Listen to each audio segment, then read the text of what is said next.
Diana Ralha, da Associação Lisbonense de Proprietários, e Romão Lavadinho, Presidente da Associação de Inquilinos Lisbonenses, são nossos convidados neste jornal.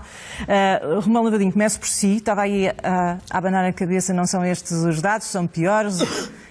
São dados, são valores médios. Pois, o problema é esse. É porque os valores médios não refletem a realidade objetiva.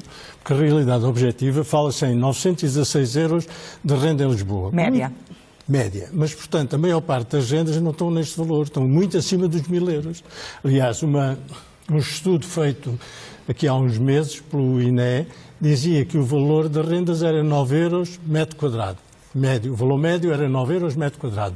Aquilo que eu fiz na altura, o estudo depois, posteriormente, que eu fiz, dava-me 22 euros metro quadrado. Ou seja, uma casa com 50 metros quadrados não estava abaixo de 1.000 euros. E, portanto, isto quer dizer que são 20 euros metro quadrado. Portanto, estes 916 que o estudo apresenta é um estudo, sim senhor, é importante a gente ter essa noção. Agora, a maioria das famílias não tem, de facto, possibilidade de pagar 916 euros, quer em Lisboa, quer no Porto, quer nas outras cidades. É quase impossível, para os rendimentos das famílias nacionais, aqui vem 1.563 para um casal, como é que com 1.563 pode pagar 900 euros? Mesmo nos valores médios é completamente impossível. Isto é porquê? Isto é porque a especulação imobiliária, que ao longo dos últimos anos, não é agora, mas ao longo dos últimos 15, 20 anos, veio a agravar-se e nos últimos 10 anos a situação é completamente impossível. Hoje o valor das rendas é completamente impossível para as famílias. Por outro lado, há muitas casas que estão desocupadas, que estão vagas, que não estão no mercado. Já vamos falar do impacto destes programas da Câmara de Lisboa. Diana, como é que se chegou a esta situação Eu acho que se pode discutir os valores, são mais para cima, mais para baixo, mas que estamos numa cidade cara. Sim, estamos numa cidade cada vez mais cara, porque, enfim, se afirmou no panorama global como uma grande capital europeia, fluxo do turismo, mas estes dados deste estudo, ou mesmo do indicador que o Romão Lavadinho agora falava, estamos a falar de novos arrendamentos. Portanto, os valores que são praticados em novos arrendamentos, que são marginais. Não existe mercado de arrendamento em Portugal. Nós também fizemos o nosso estudo, nós fazemos a gestão do património de mais de 10 mil associados a nível nacional, e só em Lisboa nós temos mais de 5.500 contratos. E 20% dos contratos têm rendas até 150 euros. E 51% dos contratos têm rendas até aos 500 euros. Portanto, existe uma larga fatia de contratos antigos, muitos deles até anteriores a 1990. Mas essa fatia é maior do que de novos... No nosso universo ALP, são 51% dos contratos que têm rendas inferiores a 500 euros. E temos rendas, por exemplo, de T2 em Lisboa de 2,24 euros. Portanto, 1/5 das rendas que são geridas pela Associação Lisbonense de Proprietários, pelos seus associados, que são os associados, nós temos uma franja, uma base de associados que é o tradicional proprietário que investiu as suas poupanças em prédios de rendimento, em andares de rendimento, em imóveis de rendimento, até para complementar depois a sua reforma. Temos essa grande franja ainda com rendas congeladas e, portanto, temos 20% das nossas rendas até aos 150 euros. Isto é uma realidade que existe também. E, portanto, esta distorção de mercado, e o próprio Ministro Pedro Nuno Santos vem há menos de uma semana dizer que é o Estado que tem os outros 50% castigam os arrendatários, ou seja, forçam rendas mais altas? Mas obviamente que sim, e fruto do maior congelamento de rendas à escala europeia. Nós temos um congelamento de rendas que continua a persistir, temos uma proposta em cima da mesa só para esclarecer, é essa a causa... Não, e não só. Nós temos uma carga fiscal sobre o património absolutamente extraordinária e também, a nível comparativo europeu, a que não encontra paralelo. Nós temos 3 meses de renda de 12, de um ano, são para pagar o IRS daquela renda. E, por exemplo, só para perceber como as medidas que até são bem intencionadas, por exemplo, o Programa de Arrendamento Acessível do Governo diz-nos, por exemplo, e estabelecido nos dados do INE, que um T2 em Lisboa acessível pode custar até 1.150 euros por mês. Esse T2 pagará 0% de IRS, porque está no mercado acessível. Mas, por exemplo, a renda de 2,24 € do associado à ALP para um T2 em Lisboa paga 28% de IRS, porque esse estímulo ao arrendamento acessível não foi aplicado às rendas congeladas que os proprietários, uma grande franja de proprietários urbanos de Lisboa e do Porto, continuam a ter que manter. E ainda a semana passada tivemos uma proposta do PS que nos disse que o prazo de transição entre o arrendamento antigo e o novo regime de arrendamento, que era inicialmente 5 anos, depois passou para 8 e agora já vai passar para 10. E, portanto, fiscalidade, convivência de rendas muito baixas, fruto do congelamento de rendas. E a colocação de Lisboa e Porto e outras cidades, que também têm a ver com fenómenos até do ensino superior. Sim, núcleos universitários. Portanto, o facto de Portugal, ou os seus grandes centros urbanos, se terem colocado no mapa à escala europeia e até mundial, faz com que, de facto, exista uma tempestade perfeita na habitação. E nós temos vindo a alertar, e aqui com a Associação de Inquilinos Lisbonenses também, temos vindo a alertar, há mais de 5 anos, que isto iria acontecer e acreditamos, no seio da nossa associação, que ainda não atingimos o limite. Até porque estamos a falar aqui, e o estudo diz isso muito bem, nós estamos a falar de uma base, o nosso salário mínimo nacional são 635 €. Na Catalunha, não existe um salário mínimo, mas existe um salário mínimo de referência, são 1.235 €, é o dobro. Em Berlim serão 1.552 € o salário mínimo. Portanto, o facto e as rendas incluem água e luz. Exatamente, exatamente. Romão, Estava-me a rir porque a doutora acabou... Eu penso que o seu riso é de não concordar, não é? Não, o problema não é só não concordar, as questões têm que ser objetivas e devemos ser exigentes na afirmação que fazemos. Fazer uma afirmação que uma grande parte dos arrendamentos são de 2,24 €, isto não corresponde a nenhuma realidade. 20% até 150 €. No universo ALP. Mas mesmo a 150 €, eles não foram aumentados porque os proprietários não quiseram e não é de agora. Em 1985 saiu uma lei que permitia aos proprietários arrumar esta questão das rendas congeladas, não sei o quê, em 85. Portanto, estamos a falar em 35 anos. Em 85 foi permitido aos proprietários poderem reavaliar o valor das casas e alterarem o valor da renda. Muitos não o fizeram. Depois, agora, na última legislação da lei chamada Lei Cristas, que nós contestamos, também foi possível aos proprietários fazerem uma reavaliação, mesmo para as pessoas que tinham menos de 5 salários, as famílias que tinham menos de 5 salários mínimos, poderem reavaliarem e serem aumentados o valor das rendas. E estamos a falar... Repare que para os proprietários, um inquilino que tenha 5 salários mínimos nacionais, portanto, 635 € vezes 5, é carente. Não. Tem que suportar uma renda, teve que limitar o valor da renda, porque o governo estabeleceu que a carência económica do inquilino são 5 salários mínimos. Exatamente, mas não é isso que... E isso não são os 1.550 € do agregado. Exatamente. Deixe-me clarificar. Não é uma pessoa que ganha 5 salários mínimos. Podem ser 5 pessoas. Um agregado familiar podem ser 5 pessoas. Os agregados são constituídos por 2 pessoas. Sim, mas se forem 2 pessoas... E, portanto, os dados que o estudo da FEU nos dá são 1.500 € pelo agregado, não é? Portanto, para fazer face àquela taxa de esforço gigantesca de 60%, é porque os nossos agregados têm 1.500 € de rendimento. Mas na Lei Cristas, portanto, a diabólica Lei Cristas, considerava que um agregado de um inquilino era carente se tivesse 5 salários mínimos nacionais. Não é um inquilino, peço desculpa, mas é que isto não pode ser dito assim. É bom que os nossos espectadores que estejam a ver este programa reflitam nisto, porque isto não é verdade.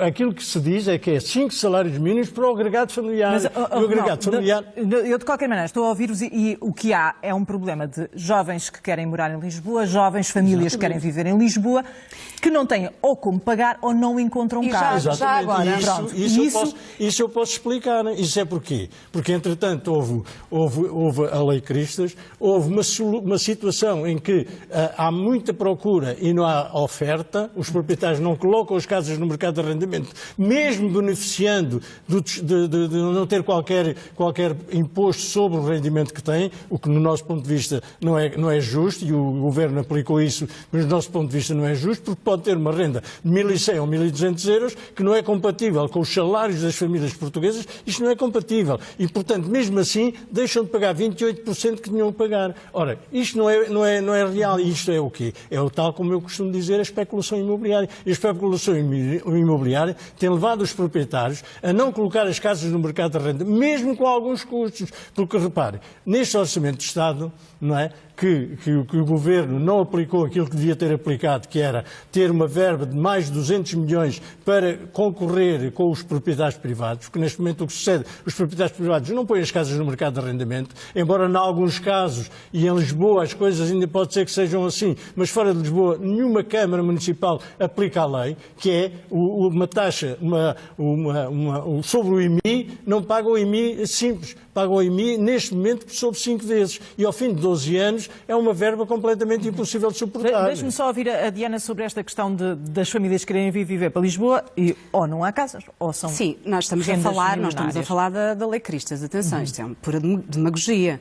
Lisboa perdeu 5 vezes a sua população nos últimos 30 anos. E a comparação com Barcelona é bastante interessante, porque Barcelona tem a mesma área de quilómetros quadrados que Lisboa. E Barcelona tem 1,6 milhões de habitantes e Lisboa tem 540 mil habitantes. Portanto, Lisboa perdeu grande parte da sua população. Todos nós sabemos o que nos levou em 2011, 2012 à bancarrota. Portanto, foi promovido a compra, a aquisição própria de habitação com juros bonificados, com crédito facilitado, com taxas de esforço que eram muito superiores até aos 50% de créditos que foram concedidos às famílias, de endividamento privado que foram concedidos às famílias portuguesas. E, portanto, todos se tornaram proprietários da sua própria casa. E nós temos, neste momento, 98% da oferta de habitação na mão dos privados e apenas 2% na mão do Estado, porque o Estado, e nomeadamente as grandes cidades, como Lisboa, que é a realidade que a Associação Lisboense de Proprietários melhor conhece, porque convive com ela diariamente, existiu um grande esforço de erradicação das barracas, com os programas de realojamento, com os PER, e que construíram bastantes bairros sociais, todos nós os conhecemos, mas depois lavou daí as suas mãos. E esta semana, enfim, os meia-culpas vêm, esta semana o ministro Pedro Nunes Santos vai dizer que os proprietários não têm culpa da crise que existe no setor da habitação. Quem tem a culpa é o Estado que não criou habitação própria. Portanto, estamos a falar à escala europeia, a Associação Lisboense de Proprietários pertence à maior associação internacional de proprietários, que é o IPI, e, portanto, a média da parcela de habitação pública na Europa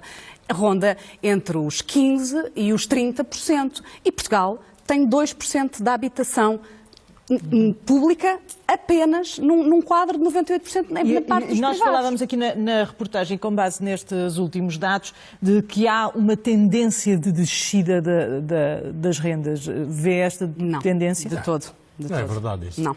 Isso pode ser. Não vemos e quanto mais for a fiscalidade do imobiliário, porque, por exemplo, vamos ter o IMI a subir este ano, já foram revistos os coeficientes de localização e, portanto, mais mês, menos mês, eles estão na autoridade tributária e, portanto, mais mês, menos mês, eu e o Romão vamos ser chamados aqui para falar do aumento do IMI. Portanto, a generalidade dos portugueses, que lá está, 98% dos portugueses têm a sua casa própria, vão ter um aumento extraordinário do IMI, por via do coeficiente, que é feito de 2 em 2 anos, do coeficiente de localização dos seus imóveis. E tivemos outros impostos, nomeadamente o AMI, o adicional ao IMI, que criou uma taxa que vai de 0,7% a 1,5% sobre o valor patrimonial tributário, que colocou mais um ónus por cima da habitação. E se estivermos a falar, por exemplo, de um proprietário, daqueles que a minha associação representa, que tem, 5 imóveis, com 5 imóveis, muito facilmente se atinge 1 milhão de euros de valor patrimonial tributário. É óbvio que quem tem os seus imóveis arrendados pode deduzir o valor que paga a autoridade tributária dos seus recebimentos.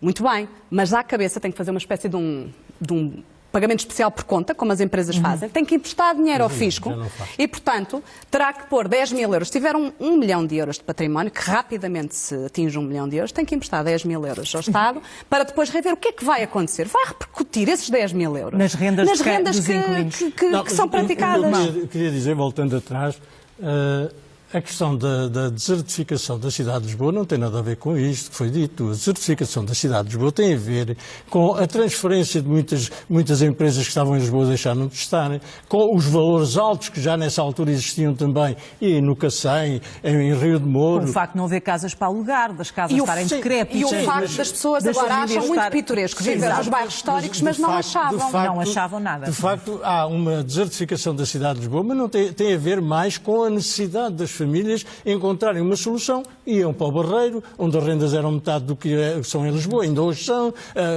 para Porto Salvo, como já disse, enfim,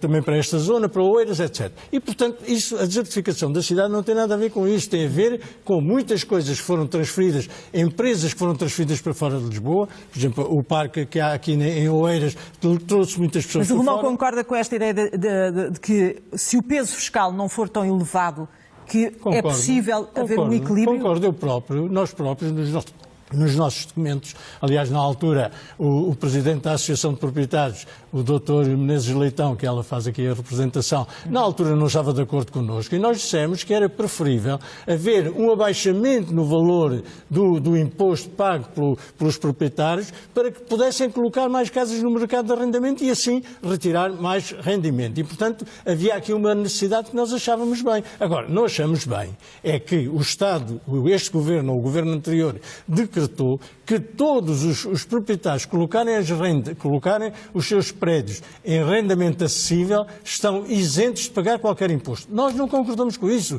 porque os valores das rendas continuam a ser muito elevados. Ora, se de facto se dissesse que o valor das rendas baixaria para um valor aceitável... E o que seria um valor aceitável? 500, 600 euros seria um valor aceitável para a população. Repara, por exemplo, no programa da população portuguesa, os salários que recebem são mais de 2 milhões de pessoas que recebem o salário mínimo. E o salário mínimo, neste momento, passou para 635, mas eram 600 euros. Fazendo os descontos, não recebiam 1000 euros. Deixa só ouvir a opinião da Diana nesse... Sim. É que havia aqui uma coisa que eu depois queria dizer, já agora vou já dizer. É que, em relação àquilo que foi dito aqui, e eu estou de acordo, os 2% de propriedade pública só existe também na Alemanha. Porque no resto dos países, eu tenho aqui, no resto dos países, na Dinamarca são 22%, na Áustria 24% pública, na Finlândia 33% da propriedade é pública. Portanto, quando o Governo aprovou a Lei de Bases da Habitação, se fizesse aquilo que devia ter feito, que era colocar dinheiro neste Orçamento de Estado para essas rendas. Se tivesse, digamos, apoiado mais estas rendas de forma a poder ter casas no mercado de arrendamento para combater esta especulação imobiliária. Só se pode combater se houver mais casas. Não havendo mais casas não é possível. Sim, neste momento, com a estabilidade fiscal que temos, com a estabilidade legislativa que temos, porque tivemos uma alteração ao regime do arrendamento, e ainda há pouco falávamos nos bastidores, da necessidade imperiosa de termos um código do arrendamento que sintetize todas as alterações que existem e que são, neste momento, é como se fosse um labirinto burocrático. Ninguém sabe como fazer um contrato de arrendamento, se é válido por de um ano é válido por 4, um de 3 é válido por 6, portanto, uma clarificação das regras. Portanto, é óbvio que nenhum proprietário acredita, com tanta alteração de leis em 4 anos, em 5 anos, nenhum proprietário acredita que o programa de arrendamento acessível do Governo, que é inclusivamente inspirado numa proposta da Associação Lisbonense de Proprietários que tinha pedido um choque, um pacto de emergência para o mercado de habitação 3 anos antes, nenhum proprietário acredita nas boas intenções deste Governo, porque não existe nenhum claro sinal de retoma de confiança